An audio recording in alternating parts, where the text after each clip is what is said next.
মায়ামিতে খেলতে গিয়ে Lionel Messi আসলে কত টাকা আয় করেন এই প্রশ্নটা অনেক ফুটবল ভক্তের মনেই ঘুরে বেড়ায়। বিশেষ করে যখন জানা যায় সৌদি আরবের ক্লাব আল হিলাল থেকে 2 বছরের জন্য প্রায় 1.5 বিলিয়ন ইউরোর বেশি প্রস্তাব পেয়েও তিনি তা ফিরিয়ে দিয়েছিলেন। এমনকি সৌদির পক্ষ থেকে প্রায় ব্ল্যাঙ্ক চেক ধরনের অফার থাকা সত্ত্বেও মেসি যুক্তরাষ্ট্রে খেলার সিদ্ধান্ত নেন। তখন স্বাভাবিকভাবেই প্রশ্ন ওঠে, ইন্টার মায়ামি সিএফে তিনি আসলে কত পারিশ্রমিক পান? এই প্রশ্নের উত্তর সাম্প্রতিক সময় দিয়েছেন ক্লাবটির অন্যতম মালিক জর্জ মার্শ। তিনি প্রকাশ্যে জানান, ইন্টার মায়ামি থেকে বছরের সব মিলিয়ে প্রায় 70 থেকে 80 মিলিয়ন ডলার পর্যন্ত আয় করেন আর্জেন্টাইন মহাতারকা মেসি।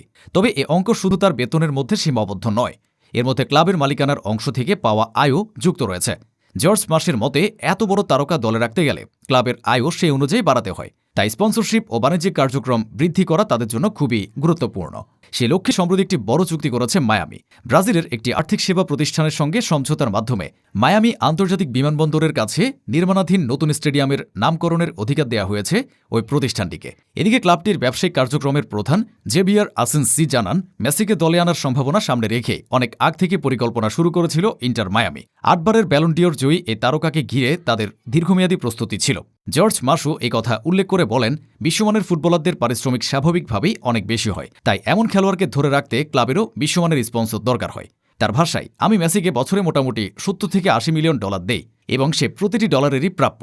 বর্তমানে মেজর লিগ সকারে সবচেয়ে বেশি পারিশ্রমিক পাওয়া খেলোয়াড়ও মেসি। খেলোয়াড়দের সংগঠন MLS প্লেয়ার্স অ্যাসোসিয়েশন যে বেতন তালিকা প্রকাশ করেছে, সেখানে দেখা যায় তার মূল বেতন বছরে প্রায় 12 মিলিয়ন ডলার, আর সব মিলিয়ে নিশ্চিত পারিশ্রমিক দাঁড়ায় প্রায় 24.5 মিলিয়ন ডলার। তবে এই অঙ্কটি জর্জ মার্শে দেওয়া মোট আয়ের হিসাবের তুলনায় অনেক কম, কারণ MLS প্লেয়ার্স অ্যাসোসিয়েশনের তালিকায় মূলত ক্লাব থেকে পাওয়া আনুষ্ঠানিক বেতন ও নিশ্চিত অর্থের হিসাবেই দেখানো হয়। অন্যদিকে স্পন্সরশিপ, বোনাস, বাণিজ্যিক চুক্তি কিংবা ক্লাবের মালিকানার অংশ থেকে পাওয়া আয় সেখানে অন্তর্ভুক্ত থাকে না। সবকিছু মিলিয়ে ইন্টার মায়ামিতে মেসির বার্ষিক আয় 70 থেকে 80 মিলিয়ন ডলারের মধ্যে পৌঁছে যায়।